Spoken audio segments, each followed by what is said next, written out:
Pada Perang Dunia Kedua, suatu pagi di Jepang, terlihat para petinggi negara baru saja selesai rapat, membahas masalah perang melawan Amerika. Namun akibat perbedaan pendapat, Jenderal Angkatan Laut bernama Suzuki berdebat dengan Jenderal Angkatan Darat bernama Tojo. Suzuki ingin perdamaian, sedangkan Tojo lebih memilih terus berperang. Demi harga diri Jepang, karena sama-sama keras, Suzuki tak meneruskan debat, lalu pergi. Siangnya Suzuki dipanggil menghadap Kaisar. Kaisar mempintanya menjadi Perdana Menteri dan membentuk kabinet khusus perang. Awalnya Suzuki ingin menolak, umurnya sudah terlalu tua. Tapi Kaisar tetap memaksa, karena hanya Suzuki lah satu-satunya orang yang dia percaya. Mendengar itu, mau gak mau Suzuki bersedia. Beberapa hari kemudian, setelah dilantik jadi Perdana Menteri, Suzuki mulai membentuk jajaran kabinet yang terdiri dari 6 orang. Salah satunya adalah seorang jenderal bernama Anami. Di rumah saat Jenderal Anami tahu namanya dipilih jadi anggota kabinet, dia hanya terdiam.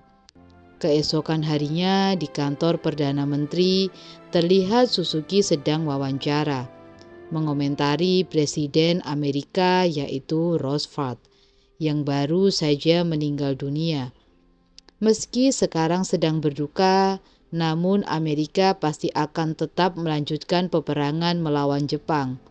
Suzuki khawatir, setelah pergantian presiden nanti, Amerika justru malah akan meningkatkan serangan mereka.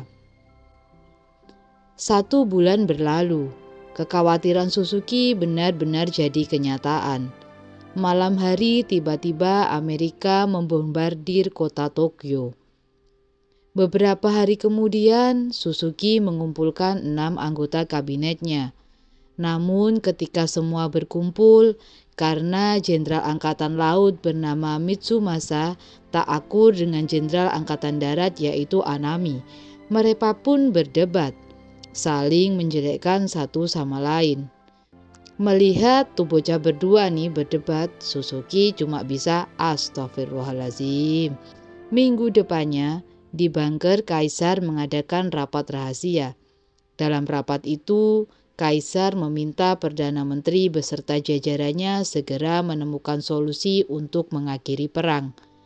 Kaisar mengerti, selama ini Angkatan Darat dan Angkatan Laut tak pernah bisa akur. Tapi demi menyelamatkan Jepang, Kaisar meminta sekali ini saja, tolong bersatulah. Mendengar ucapan sang Kaisar, semua terdiam merenung. Sementara di markas Angkatan Darat, waktu seluruh tentara sedang bekerja, mendadak Jenderal Tojo datang. Lalu memprovokasi mereka agar menentang Kaisar yang menginginkan perdamaian. Sebagai tentara lebih baik kita berperang dan mati terhormat daripada harus menyerah tidak punya harga diri. Keesokan harinya, di rumah saat Anami sedang berlatih memanah, Menteri Pertahanan datang melapor. Sekarang Jenderal Tojo sedang bergerak memprovokasi para tentara Angkatan Darat untuk menentang keinginan Kaisar. Anami pun dilema. Satu sisi dia tak setuju jika Jepang harus menyerah, tapi di sisi lain dia juga tak ingin menentang Kaisar. Esok paginya terlihat Suzuki sedang mengadakan rapat untuk membahas pemindahan lokasi istana. Karena kondisi kota Tokyo tak kondusif, Kaisar berencana memindahkan istana ke kota Nagano. Semua pun setuju. Di tengah rapat, agar menambah semangat juang, seluruh anggota kabinet menyanyikan lagu nasional bersama. Di momen itu, hubungan Anami dan Mitsumasa mulai membaik.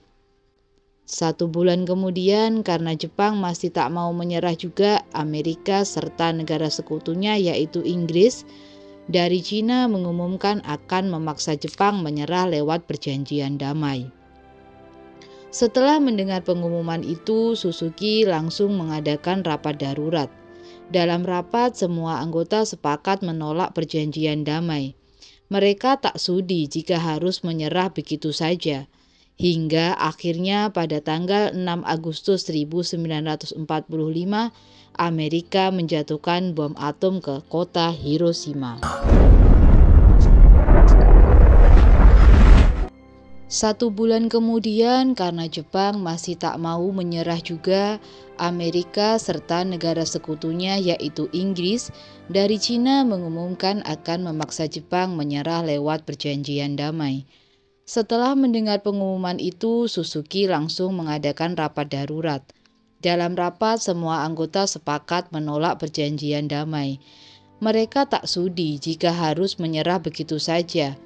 Hingga akhirnya pada tanggal 6 Agustus 1945, Amerika menjatuhkan bom atom ke kota Hiroshima. 3 hari berlalu setelah insiden jatuhnya bom di kota Hiroshima, Suzuki segera mengadakan rapat. Dalam rapat itu, Suzuki memberitahu kalau Kaisar menyarankan agar kita secepat mungkin menyetujui perjanjian damai. Karena kondisi Jepang sekarang sedang sangat terpojok, cuma menyerahlah satu-satunya jalan.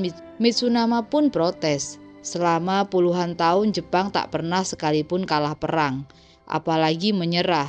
Namun di tengah obrolan, sekretaris kerajaan dapat kabar, barusan bom atom kedua telah dijatuhkan di kota Nagasaki. Mendengar itu semuanya syok. Siangnya rapat demi rapat terus diadakan, tapi para petinggi masih belum juga membuat keputusan. Mereka terus berdebat, mencari solusi lain selain menyerah. Hingga malam harinya, si Kaisar turun tangan langsung memimpin rapat. Selama rapat, masing-masing petinggi memberikan voting suara untuk memilih, menyerah atau lanjut berperang. Karena selama 2 jam hasil suara mereka imbang, Suzuki pun berdiri, lalu memohon kepada Kaisar untuk membuat keputusan final. Demi keselamatan rakyat Jepang, Kaisar memutuskan akan menghentikan perang dan menerima perjanjian damai dari Amerika. Artinya Jepang akan menyerah tanpa syarat. Esok paginya, beberapa tentara angkatan darat protes ke Anami. Mereka marah dan tak terima jika harus menyerah dari Amerika. Para tentara menuntut Anami tetap melanjutkan perang. Anami di situ mencoba menenangkan. Bagaimanapun juga Kaisar telah membuat keputusan. Sementara di istana terlihat Jenderal Tojo sedang menghadap Kaisar. Dia terus memohon agar mempertimbangkan kembali keputusan. Sama saja kita merendahkan jika kita menyerah. Harga diri Jepang di mata dunia. Kaisar lalu menasihati, kita harus belajar dari kisah raja-raja terdahulu yang selalu mementingkan kemenangan perang serta harga diri daripada keselamatan rakyatnya sendiri. Pada akhirnya para raja di masa lalu itu tak hancur karena perang, namun hancur akibat keegoisan mereka sendiri. Mendengar cerita sang Kaisar, Tojo mencoba mengerti.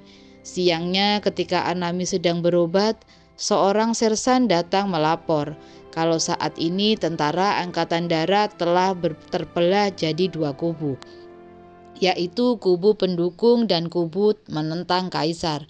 Dari informasi yang dia dapat, kubu penentang sedang merencanakan kudeta.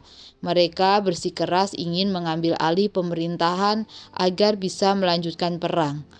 Anami pun kaget, ia tak menyangka pasukannya akan berbuat nekat. Besoknya, waktu sekretaris istana memberitahukan Suzuki tentang kabar pemberontakan itu, dengan santai Suzuki bilang, Anami adalah jenderal yang sangat setia pada Kaisar. Ia yakin Anami tak akan pernah melakukan kudeta. Di sisi lain, demi menenangkan publik, Anami meminta bantuan seorang jurnalis untuk mengumumkan bahwa kabar kudeta hanya kabar palsu. Malam hari di rumah Anami, tiba-tiba ada 2 sersan bernama Hatanaka dan sersan Ida datang membawa pasukan, lalu melapor kalau mereka sudah siap melakukan kudeta. Anami pun buru-buru menyuruh mereka berdua masuk. Di dalam, meski sudah ngobrol dari hati ke hati nih, Mereka tetap bersikeras ingin melanjutkan perang. Karena sekarang Jenderal Tojo telah beralih mendukung keputusan Kaisar, jadi harapannya tinggal Anami. Para tentara mohon agar Anami mau memimpin pasukan kudeta. Hanya Anamilah satu-satunya jenderal yang mereka percayai tak akan mengkhianati pasukannya. Mendengar itu, Anami dilema. Beberapa hari kemudian, pagi-pagi saat membaca salinan surat perjanjian damai dari Amerika, semua tentara angkatan darat semakin memanas. Kenapa di situ tertulis kalau Kaisar disebut sebagai anak buah Amerika? Waktu Anami baru datang, para tentara langsung memintanya membujuk Kaisar, menolak surat perjanjian damai. Mereka tak terima Kaisar direndahkan Amerika. Jika suara mereka tak didengar, maka terpaksa kudeta harus dilakukan. Siangnya Anami menghadap Kaisar, lalu sampaikan permohonan dari angkatan darat tadi. Namun Kaisar tetap tidak berubah pikiran. Ia tak peduli direndahkan musuh. Baginya yang terpenting cuma keselamatan rakyat Jepang. Dia mengerti bagaimana perasaan angkatan darat, tapi hanya inilah satu-satunya pilihan. Di sisi lain, di markas angkatan darat, ketika para tentara sedang bekerja, seorang prajurit mengabarkan, barusan Amerika telah membombardir kota Nagano. Tak hanya merendahkan Kaisar, tapi Amerika juga seakan-akan terus memaksa Jepang untuk buru-buru menyerah. Karena sudah tak tahan lagi dengan sikap Amerika, seluruh tentara memutuskan agar tetap berperang meski harus melewati jalan kudeta. Semua pun bergegas pergi menemui Anami. Di rumah, Anami berusaha menahan sebisa mungkin. Ia minta pasukannya bersabar sampai rapat kabinet berikutnya selesai. Jangan buru-buru kudeta. Toh Kaisar juga belum menandatangani surat perjanjian damai dari Amerika. Jika dalam rapat Anami gagal meyakinkan para petinggi, maka kalian boleh menjalankan kudeta. Untungnya para tentara menurut. Di kantor kementerian saat rapat satu persatu petinggi menyetujui perjanjian damai. Selama rapat yang Anami pikirkan hanya bagaimana cara mencegah kudeta. Waktu seluruh petinggi selesai memberi keputusan dengan pasrah, Anami menelepon markas angkatan darat dan terpaksa berbohong kalau para petinggi menolak tanda tangan. Semua tentara pun senang. Malamnya Anami meminta Suzuki menunda penandatanganan surat perjanjian damai. Sehari atau 2 hari saja sampai dia berhasil meyakinkan pasukannya untuk membatalkan niat kudeta. Tapi Suzuki tak bisa, sudah tak ada lagi waktu.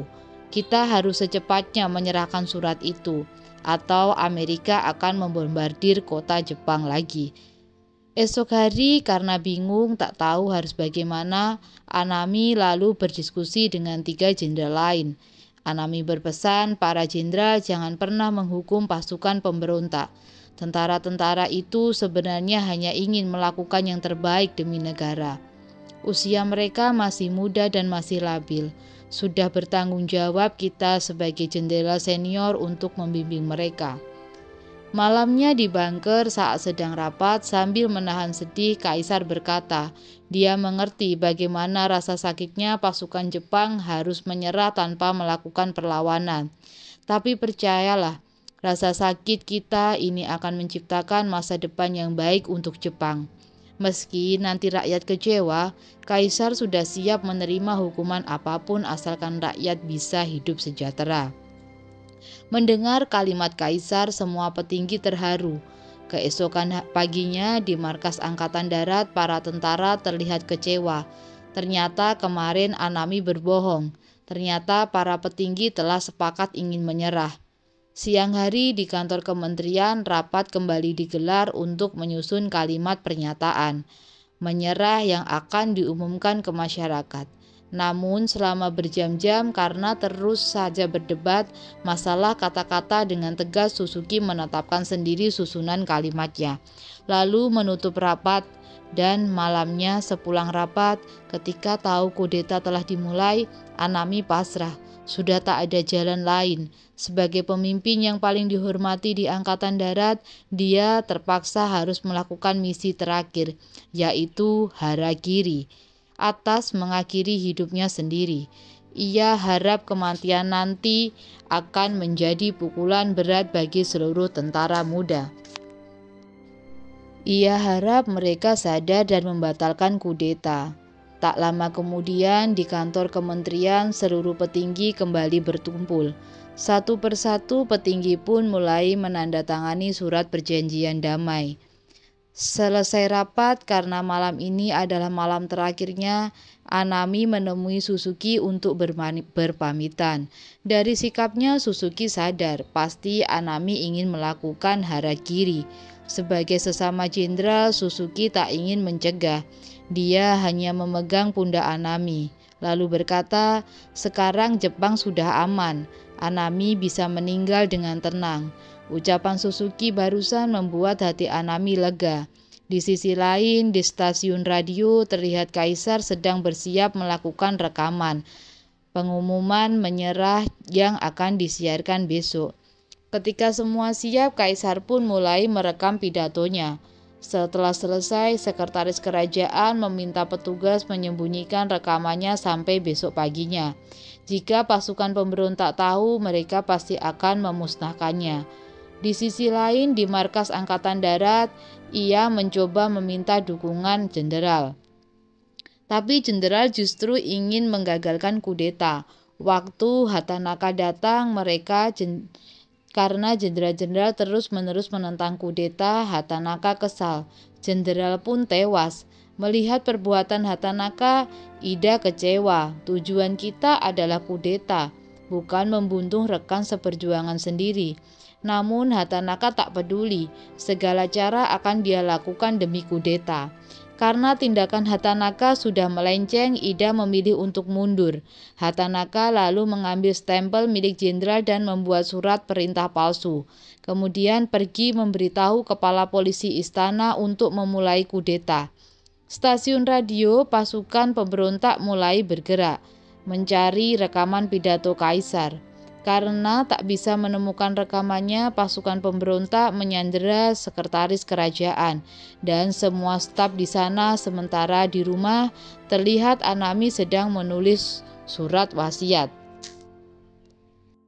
Selesai menulis, Ida bersama rekannya datang melaporkan perkembangan terbaru kudeta yang sedang berlangsung. Tapi saat tahu Anami ingin melakukan harakiri, Ida berencana ingin ikut mati bersamanya. Anami pun langsung menamparnya. Dengan tegas Anami bilang, tidak ada yang boleh mengorbankan nyawa selain dia. Apalagi Ida masih muda, masa depannya masih panjang. Ida di situ hanya bisa menahan tangis sebagai perpisahan. Anami mengajak mereka berdua minum bersama.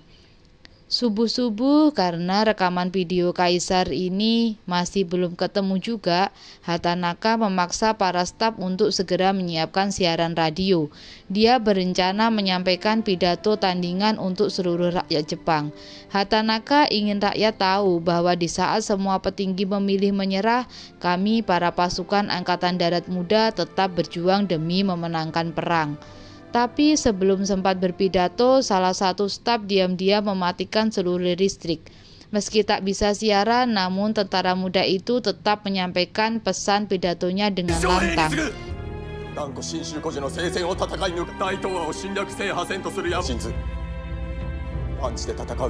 Setelah mempersiapkan katana, Anami menyuruh Ida menunggu di luar. Hingga harakiri selesai, Ida pun menurut dan memberi penghormatan terakhir. Setelah kabar kematian sang jenderal yang sangat dihormati itu tersebar, semua tentara muda sangat terpukul. Kudeta pun berakhir, dan lempengan rekaman Kaisar berhasil diamankan. Di rumah Suzuki yang merasa tugasnya sebagai Perdana Menteri telah selesai, memutuskan untuk pensiun. Suzuki lalu meminta putranya membuatkan surat pengunduran diri. Beberapa jam kemudian, tepat pukul 12 siang pada tanggal 15 Agustus 1945, stasiun radio mulai menyiarkan rekaman pengumuman bahwa dalam Perang Dunia ini Jepang menyatakan menyerah.